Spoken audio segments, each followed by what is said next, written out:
السلام علیکم ورحمۃ اللہ وبرکاتہ۔ بسم اللہ والصلاۃ والسلام علی رسول اللہ، اما بعد۔ ریاض الصالحین کا 11واں باب بابٌ فی المجاہدۃ، اس کی حدیث آج 13ویں ہے اور کتاب کے حساب سے آج حدیث نمبر ہماری 107 اور 108 انشاءاللہ دو حدیثیں ہوں گی۔ عن ابی عبداللہ ویقال ابو عبد الرحمن ثوبان مولا رسول اللہ صلی اللہ علیہ وسلم قال، سیدنا ابو عبداللہ اور بعض کے نزدیک ابو عبد الرحمن، یعنی دو کنویتیں ان کی مشہور تھیں، ایک ابو عبداللہ اور ایک ابو عبد الرحمن، اور ان کا نام ثوبان مولا رسول اللہ صلی اللہ علیہ وسلم، یعنی کہ یہ نبی علیہ الصلوۃ والسلام کے خادم تھے یا آزاد کردہ غلام۔ وہ کہتے ہیں سمعت رسول اللہ صلی اللہ علیہ وسلم یقول، نبی علیہ الصلوۃ والسلام نے فرمایا، علیک سمعت رسول اللہ صلی اللہ علیہ وسلم، انہوں نے رسول اللہ صلی اللہ علیہ وسلم سنا کہ آپ علیہ السلام نے فرمایا، علیک بکثرۃ السجود، کہ تم اے ثوبان تم کثرت سجود کو لازم پکڑو، فإنک لن تسجد للہ سجدۃ الا رفعک اللہ بہا درجۃ، اور اس کے بدلے میں سجدہ کرو گے جب تم، اس کے بدلے میں اللہ تعالیٰ ایک درجہ بلند کرے گا، وحط عنک بہا خطیئۃ، اور تمہارا ایک گناہ اس کی وجہ سے معاف کرے گا۔ رواہ مسلم، یہ صحیح مسلم کی حدیث ہے۔ اس حدیث میں بھی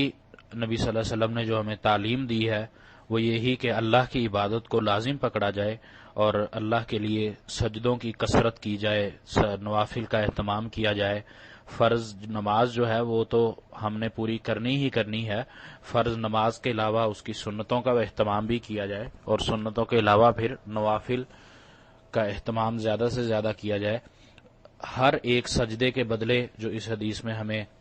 بتلایا جا رہا ہے کہ ہر ایک سجدے کے بدلے انسان کو دو چیزیں ملتی ہیں،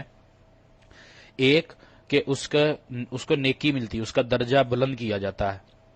اور دوسرا اس کو جو صلہ ملتا ہے اس کا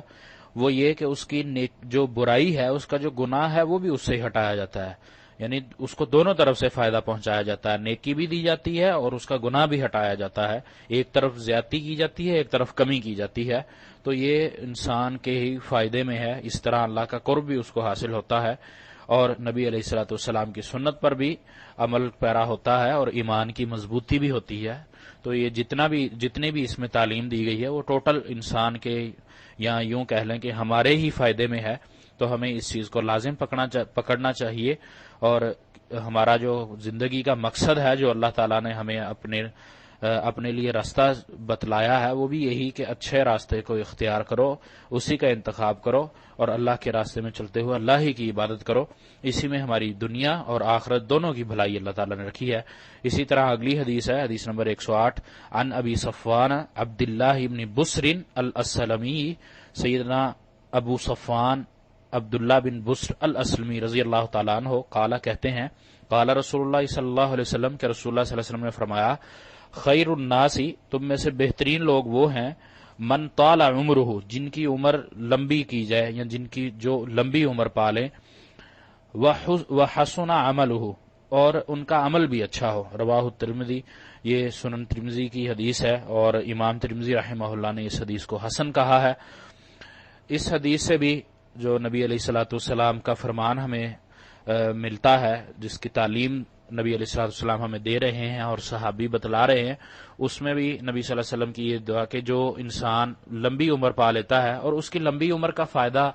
یہ ہے کہ وہ اس سے نیکی کرتا ہے، اللہ کے راستے میں اپنی زندگی کو گزارتا ہے، اس لمبی زندگی کو پانے کے بعد وہ اللہ کا شکر گزار رہتا ہے، اللہ کا شکر ادا کرتا ہے لمبی زندگی پانے پر بھی، اور پھر اس میں نیک اعمال کرتا ہے، تو اس کی یہ جو لمبی زندگی ہے یہ فائدہ مند رہ جاتی ہے، اور اس نعمت کا شکر ادا بھی ہو جاتا ہے اور اس نعمت سے وہ بھرپور فائدہ بھی اٹھا لیتا ہے، کیونکہ ظاہر ہے اگر انسان کی لمبی زندگی ہوگی، کوئی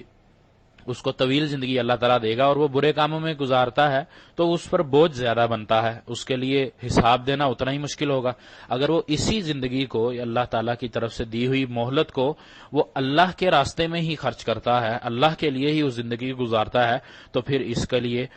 زیادہ بہتر ہے اور وہ زیادہ نیکیاں کماتا ہے، اپنے لیے زیادہ جزا پانے کے والے اعمال کرتا ہے، تو اس کے حساب سے ہی پھر بڑا درجہ ملتا ہے۔ اللہ تعالیٰ سے دعا ہے کہ اللہ تعالیٰ ہمیں صحیح عمل کی توفیق عطا فرمائے۔ اسی طرح ایک اور حدیث میں بھی نبی علیہ الصلوۃ والسلام نے یہی فرمایا، ایک صحابی نے آ کر پوچھا کہ اللہ کے نبی میں کون سا عمل کروں یا میں آپ کے ساتھ پانے کے لیے کون سا عمل کروں؟ تو آپ علیہ الصلوۃ والسلام نے فرمایا کہ کثرت سجود کرو، سجدوں کو بڑھاؤ۔ سجدوں سے بڑھانے سے کیا مراد ہے کہ انسان پر جو فرض نمازیں ہیں، فرض چیزیں ہیں، وہ تو ہیں ہی ہیں، اس نے مکمل کرنی ہی ہے، اس کے چھوڑنے پر اس کی سزا ہے۔